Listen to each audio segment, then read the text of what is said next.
Hello everyone, my name is Miao from Southwest Jiaotong University. It's my honor to be here to present our recent work on corrosion fatigue. The topic of this presentation is in situ tomography on corrosion fatigue crack initiation in high-stress aluminum alloys. The reporter will mainly be presented from these aspects. Critical loading bearing components in high-speed trace aircraft and other engineering systems are sustainable to rapidly failure and fracture under the combined effect of cyclic loading and atmospheric corrosion.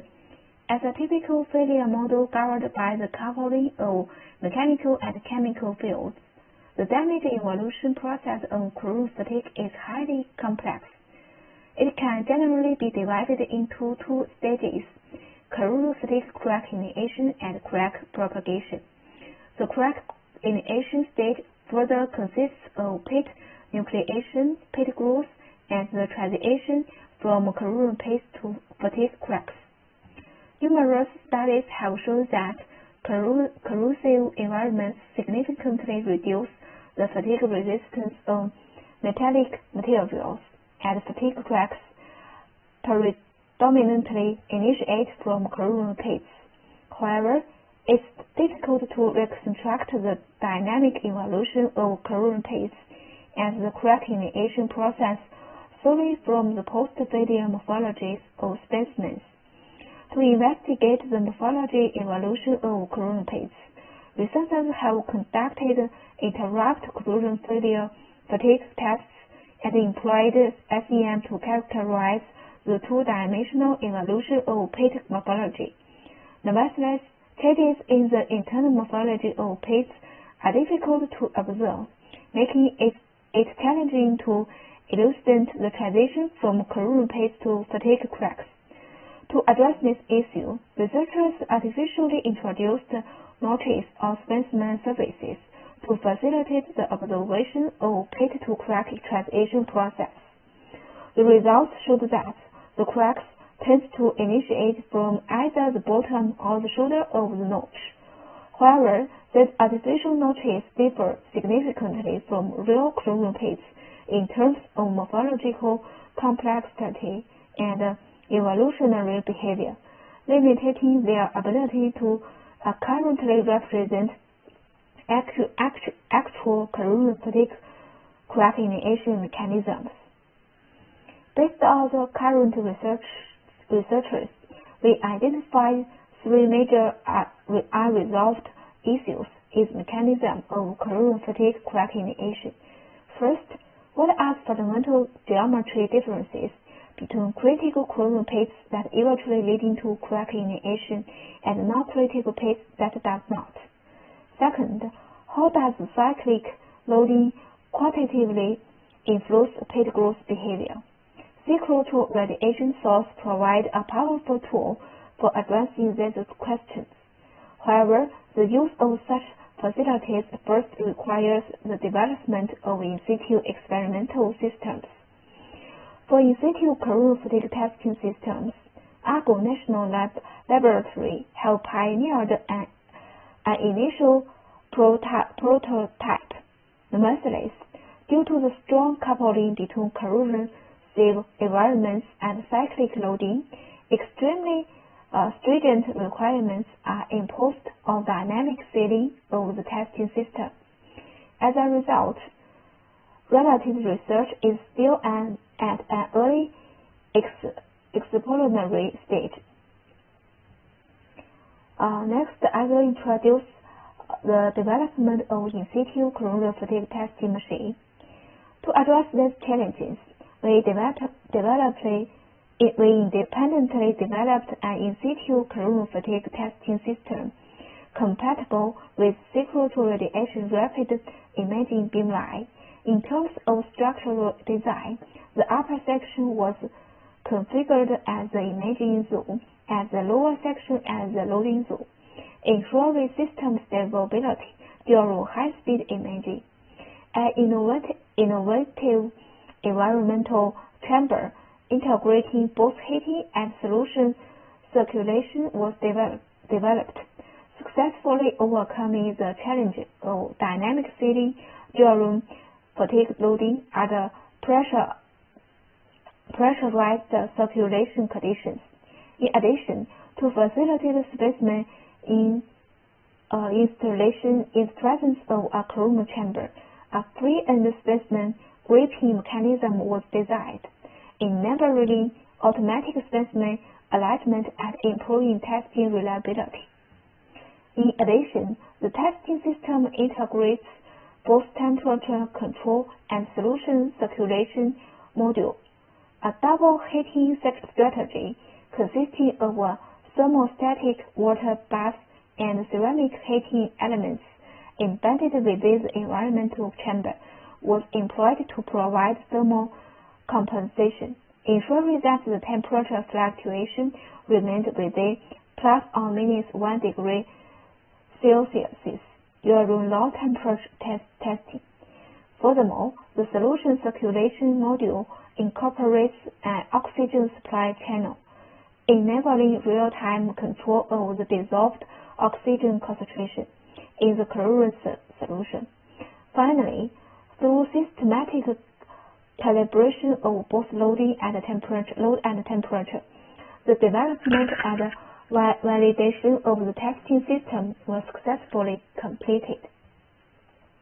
Next, I will introduce the experiments and methods. We selected the 7050 high-stress aluminum alloy as the material for this study. This alloy consists a large number of surface particles distributed along the rolling direction.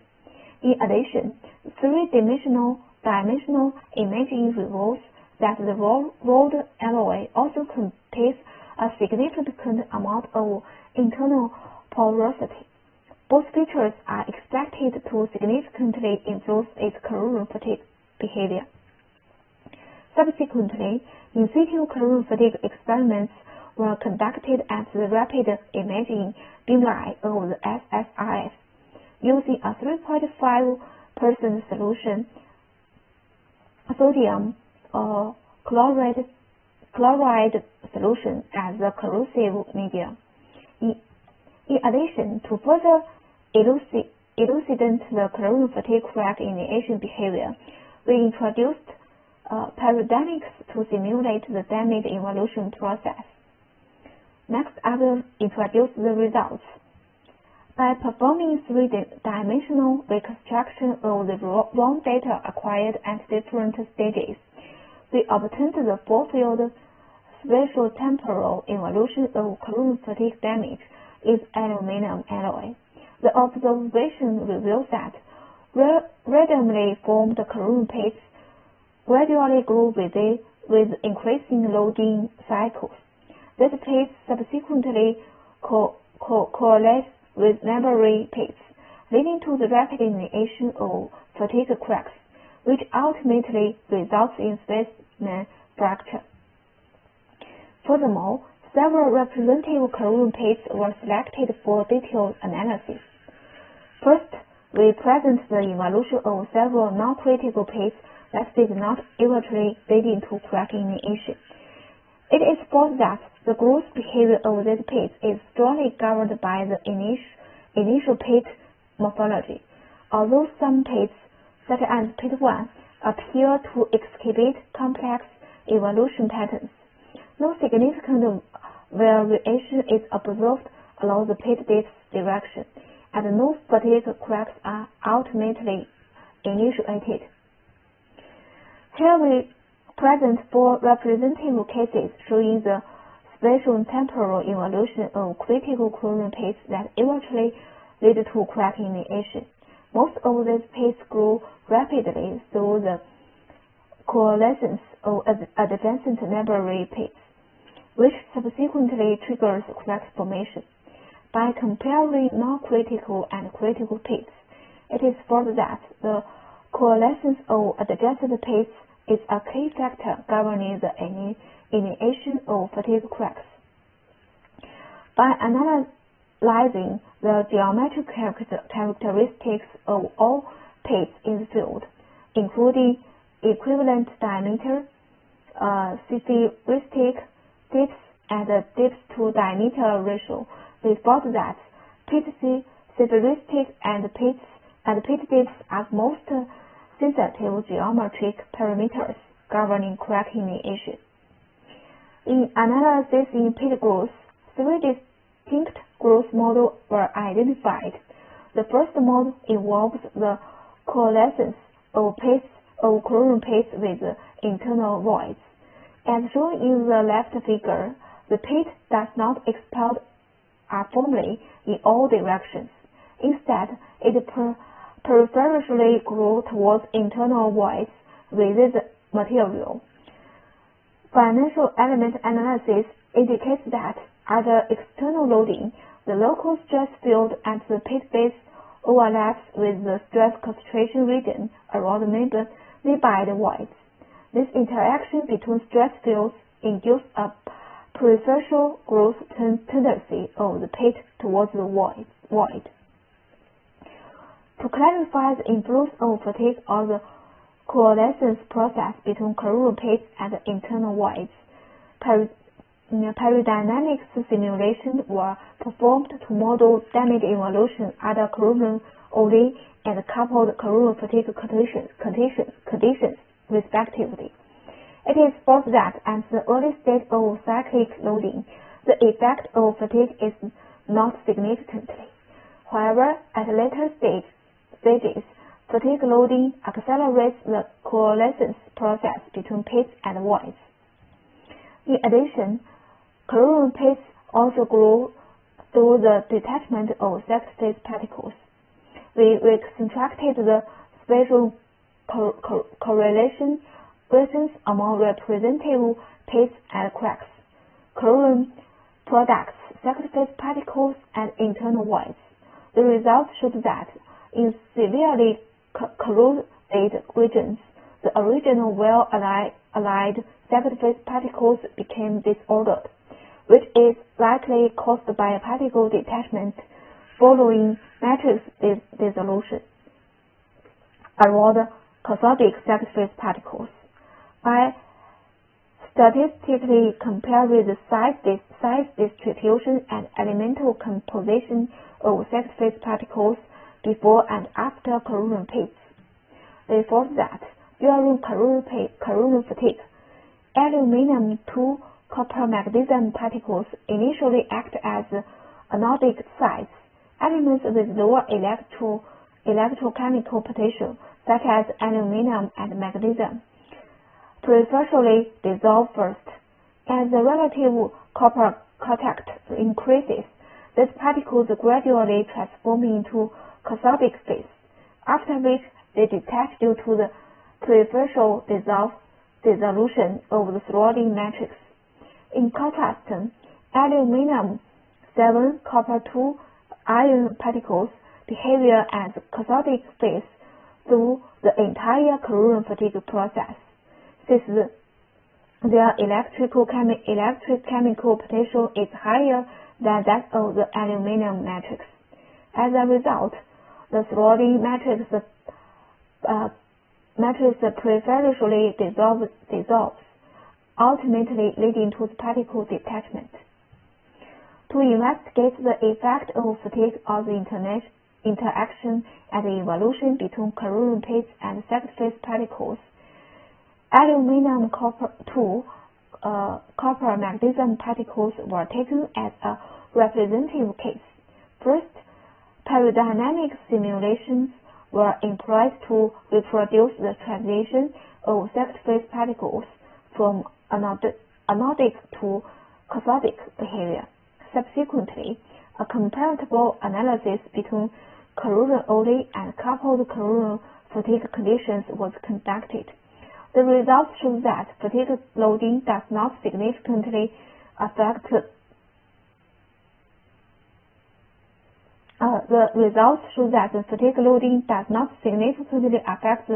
the interaction behavior between aluminium-2 copper magnesium particles and corrosion pits. However, it markedly accelerates the interaction and co-evolution process between corrosion pits and second phase particles. The third pit growth mode involves rapid growth through coalescence with neighboring pits. The left figure illustrates the fast growth behavior of multiple adjacent pits. It is thought that both the initial pit spacing and their relative orientation significantly influence the coalescence process. When pits propagate along the same direction and the fatigue loading direction is perpendicular or near perpendicular to the pit growth direction, pit coalescence is more likely to occur. Based on in situ experimental results, pit-pit coalescence is more prone to act as a preferential site for crack initiation. Therefore, peridynamic simulations were employed to first investigate the effect of initial pit spacing on the coalescence behavior. We performed a comparative analysis of pit coalescence behavior under pure corrosion and coupled corrosion fatigue conditions. The results showed that with increasing pit spacing, the contribution of cyclic loading to the coalescence process can increase by up to approximately 10%. This demonstrates the necessity of incorporating load-dependent corrections in fatigue life prediction models. When a corrosion pit grows to a critical size, fatigue cracks initiate at regions of local stress concentration.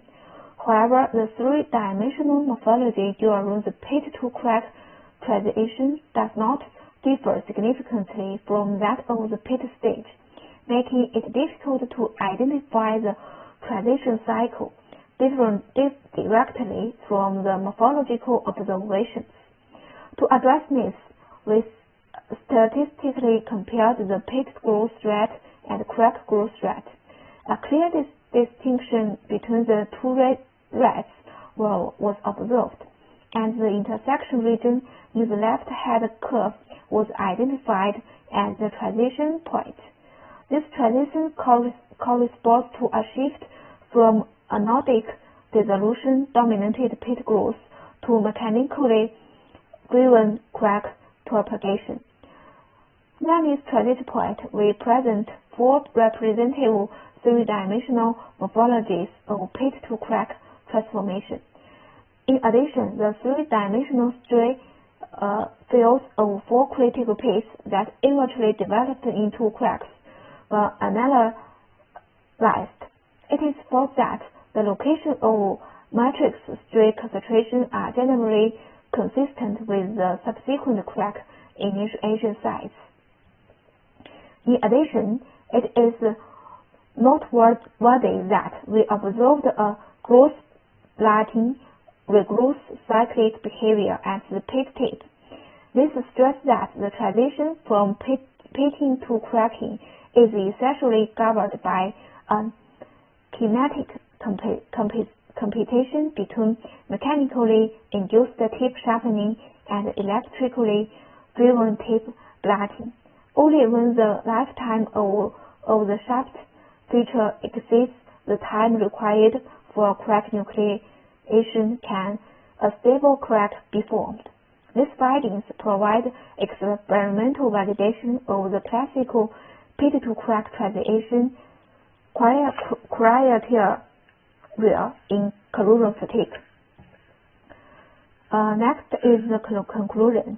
In summary, this study developed an in situ corrosion fatigue testing systems compatible with synchrotron radiation imaging and revealed the three-dimensional evolution characteristics and competitive mechanism of damage in the structural materials under complex environmental conditions. The results provide direct experimental evidence for understanding corrosion fatigue crack initiation and damage evolution, and establish a solid foundation for development of a more a current corrosion fatigue life prediction models is future. Thank you.